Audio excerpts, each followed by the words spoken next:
Hello,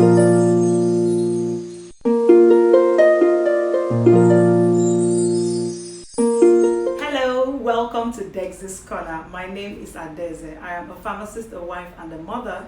And on this channel, I talk about the 3 M's: medicines, marriage, and motherhood. Welcome to my channel. This introduction is for first timers because the people who have been here on this channel with me before, they already know this. And I want to say thank you so much for being on this channel with me, for watching my videos, liking, commenting, and telling your friends about this channel. Thank you. You guys are the real MVPs. Welcome first timers. I'm sure you're going to enjoy your time on this channel. Yes. Now, I want to first of all apologize for not dropping a video last Sunday. Yes, I owe you guys a video every Sunday. I can get very busy, but I decided and promised a few weeks ago that I was going to drop a video every Sunday. But last Sunday, I was a human being. I was burnt out and I couldn't make a video before that Sunday. I'm very sorry. You should forgive me. Thank you so much for accepting my apology. I know you have. Today I'm going to be talking about something that I think most wives and mothers would love to talk about. Yes, the topic is very obvious. There's nothing hidden there. Very conspicuous. How to make cooking easier. How to make your life easier.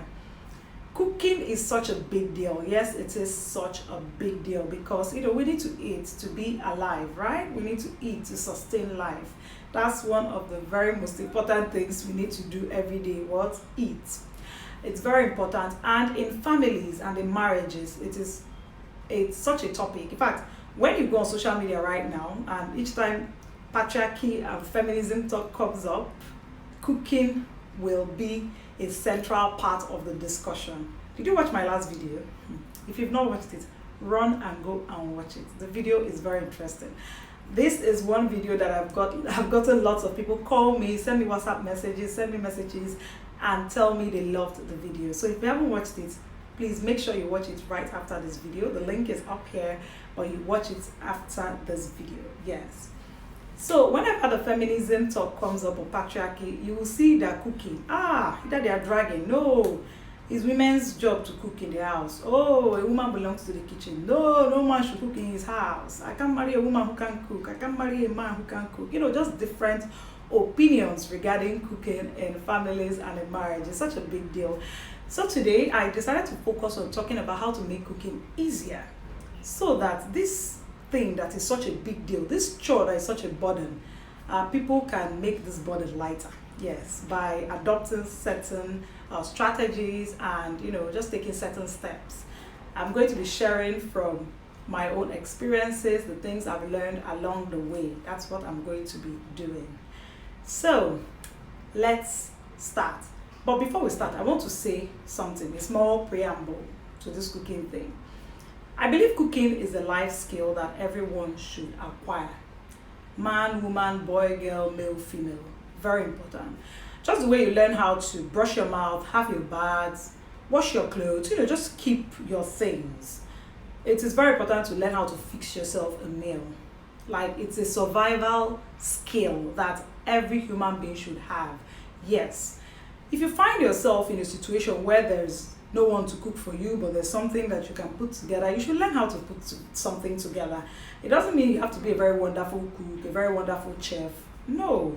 Know how to boil white rice. Know how to boil indomie. Just basic small stuff. Just know how to do it. It's very important. That's my opinion. It is a life skill. So, having said this, let us move forward. If you follow me on social media, Facebook or Instagram, you will know that I love to cook. I like to cook. I love cooking. I love to experiment. But there is a huge but now.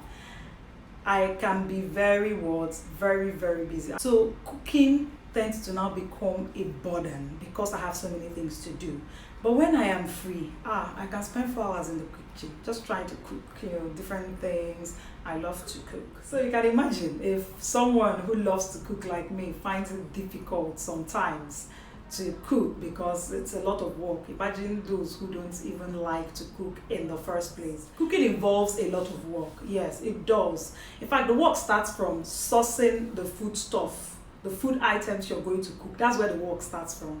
And I don't like going to the market. It's one chore that's, see, take it off me. I don't want it. I don't like it. But then I have to go.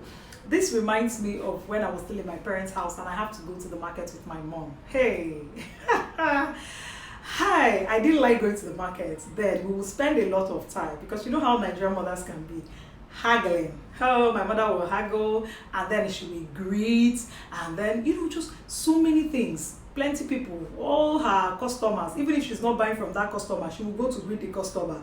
She will see her friend in the market, they will talk, they will gist, so it was such a lot of time for me. For someone who didn't like the marketplace, I don't like markets, they are crowded, I don't like crowds, and most Nigerian markets tend to just be dirty, water, offensive. I'd rather sit down at home. So what I used to do then, I devised the means along the line. When we make the list for what we're going to the market to buy, I will split the list into two. Right? My mom is going to watch this video and she will laugh because I'm sure maybe she never really figured out what I was doing. So I would go, like a smart child, and tell my mom, oh, mommy, instead of us to waste all this time in the market, we can have the time by doing this. You buy some things, I buy some things, instead of both of us just going around the whole market trying to pick up all these things. Let me buy these ones, we will buy these ones, and then we can meet up.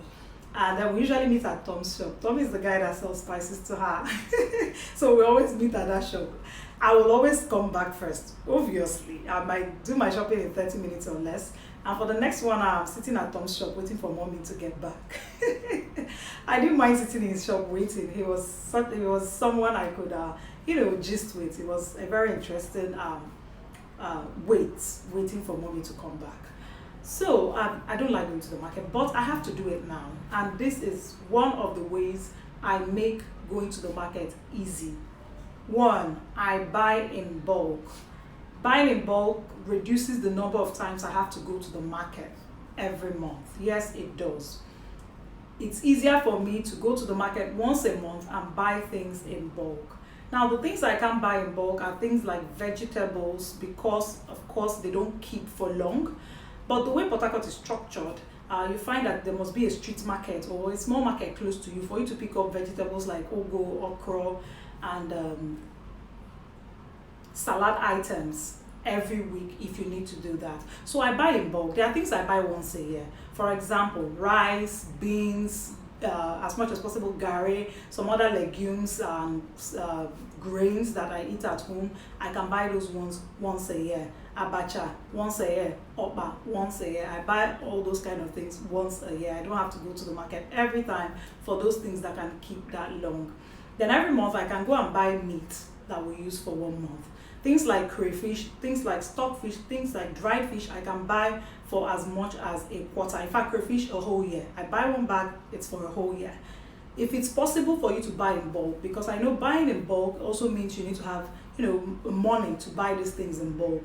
But aside from making your life easier, it is also cheaper to buy in bulk. You save a lot of money if you buy things in bulk. So this is one way I reduce the work around going to the market to buy food stuff. I also use grocery shoppers. Yes, I do use grocery shoppers. There are certain things that I can ask someone to buy for me. There are certain things I prefer to buy by myself. But I use grocery shoppers to reduce the stress. There are weekends I don't have time, or I want to rest. I don't want to go in to the market and back. I have about 3 grocery shoppers that I use. I call them up and send them my list. They buy it for me and they deliver. Problem was solved. Problem solved. So that's the second thing that I do. Now, another thing that I do is to cook in bulk. Instead of cooking soup for every week, cook soup for 1 month. As long as you have light, it will keep in the freezer and it will still be okay even after 1 month. That is one way I reduce the stress. So I bring out one day, one whole Saturday, and all I'm doing is cooking stews, cooking soups, cooking pepper soups to store in the freezer for the next 1 month. This thing I have said now is going to lead me to another point. And that point is that some women will tell you that their husbands do not eat soup that is not fresh. If it's not cooked today, they are not going to eat it. This life is very funny because there are some people who don't like fresh soup. They like the one that stayed at least 1 day or 2 days. They said it's sweeter that way. So this life, balance at all, just balance. So let me tell you what you can do for your husband who likes to eat fresh food.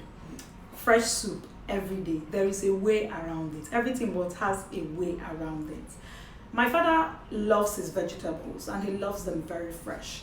If you're cooking for daddy and he's in the house, he will come to the kitchen to see how long you cook his vegetables. He will, even when he comes to my house, he will come to the kitchen to see whether you are overcooking his vegetables or not. In fact, for daddy, once you put the vegetables, turn off the gas. Whatever heat is in the pot is enough to cook the vegetables. That's what he taught me. Okay, so that's what we do with him. So because daddy likes his vegetables fresh, we don't cook soup sort of every day. There is a method, and I'm going to tell you what that method is. The method you can use is simple. Make the soup stock, right? Cook the meat, the stockfish, the fish, spice it, do everything you're doing. For example, let me use a ogbono soup or okra soup as an example. You make the stock, but you don't put the vegetables. And then you can pack it and keep in the freezer 1 week, 2 weeks. So what happens every day is, if the person wants to eat okra soup that day, all you need to do is just to cut a few okra. Right? Maybe just a handful of okra. Cut some ugu and then mix in that meat stock. Just boil for like 2-3 minutes and the soup is fresh and ready. That is how I was doing it for my father, and that is how I do it in my house now. Even with the egusi, you can do that. Just make the egusi, but don't put the vegetable, and then pack it and put in the freezer. So once you bring out a pack, defrost, you heat it up and then you add the vegetables, because basically what makes a soup fresh, it's the vegetables that you're looking at. That's what is going to tell you how fresh a soup is. So this is one way to get around making fresh soup for your family. Another strategy I use is to plan my meals. Have a meal timetable for the family. It helps me to reduce the work around cooking. Do you know that just thinking about what to cook can take you 1 hour? Yes. Every day you just wonder, oh, what are we going to eat this night? Okay, we'll just eat plantain in the afternoon. That means we can't even eat plantain and beans in the night. You take 1 hour trying to figure out what to cook. That's work now. But if you have a meal timetable, you prepared, and it's in the kitchen, it helps you, because by the time you wake up in the morning, you already know what breakfast, lunch, and dinner is. So all that time of thinking what to cook and what not to cook has been, it will be struck off.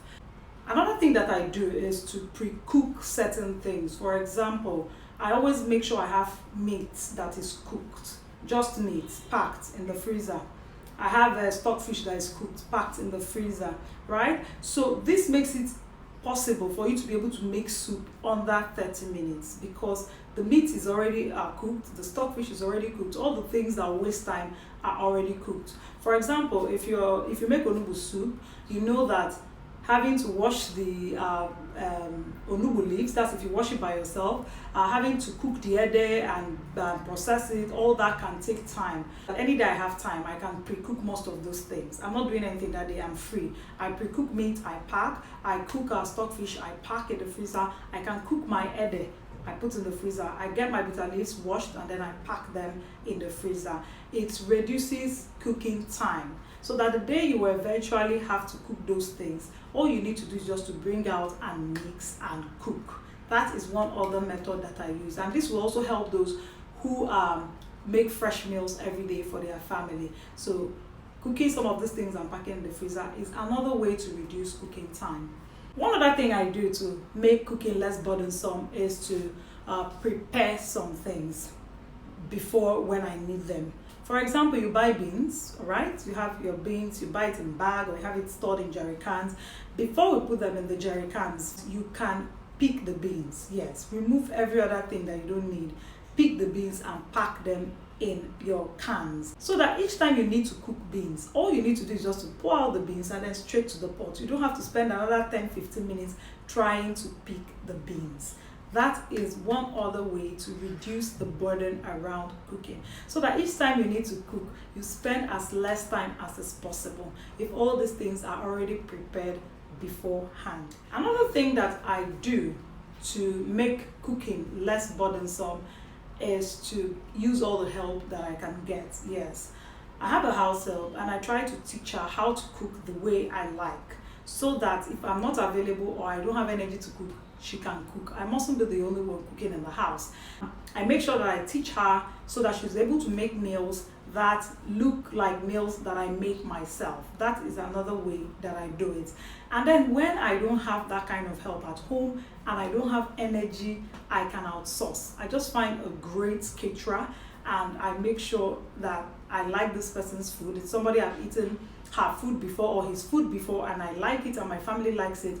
And ask this cook to make me soups, make me egusi soup, make me bitter leaf soup, and then I pack in my freezer. That is another method. I don't do it often, but I do it sometimes. Like I explained last week, I was a bit burned out. If I didn't have a house help, that's the option I would have done last week to make sure that my family is still eating. So that's another method to reduce the burden around cooking. But for me, it's sort of a last resort for me. Another way to make our cooking less burdensome is to involve the children in making meals. Yes, they can help out with making meals. They can help you with making meals. Yes, they can pluck the vegetables, they can pick beans, they can do, see, these children are capable of much more than we think. Yes, my 3 children are able to put together a couple of meals. Yes, they can make pancakes. I posted yesterday on Facebook the pancakes they made for breakfast. They can make juices and smoothies. They can make eggs. They can make scrambled eggs. They can make egg sauce. I mean, they can make very basic things, and they are just 11, 9, and 7. So I started early with them to involve them in chores in the kitchen. Whenever I want to cook, I say, hey, you come and do this. Come and pound crayfish. Come and blend crayfish. Come and pluck vegetables. And then I show them how to do it. So sometimes now they already prepare everything before I come to the kitchen. They have the okra cut, they have the vegetables plucked, and I just come and I mix. That is another way to make cooking less burdensome and make cooking fun. Yes, it's fun when I cook with my children. It is a lot of fun. And then you're also teaching them a life skill that is very important for them to have. I don't want this video to get too long. I have some other things to say, but I'm going to put it in another video. 2, 3 other things I want to share around cooking, not necessarily things that make cooking easier, but things that make cooking more fun and more interesting for the whole family. I'm going to put that in another video. So this is all for today. If you have other things that you do that help you make cooking easier, please let me know in the comment section, because I am learning. I'm looking for the shortcut to everything. I beg, life is too short to be wasting too much time when there are shorter ways to get things done. So if you have other methods, please let me know in the comment section. I'll be glad, very, very glad to learn. Thank you so much for being on the channel today. Thank you so much for watching this video. Don't forget to like it if you actually like the video. Don't forget to drop a comment, and don't forget to tell your friends about my channel. Don't forget to subscribe. Thank you very much and have a lovely day ahead. Bye.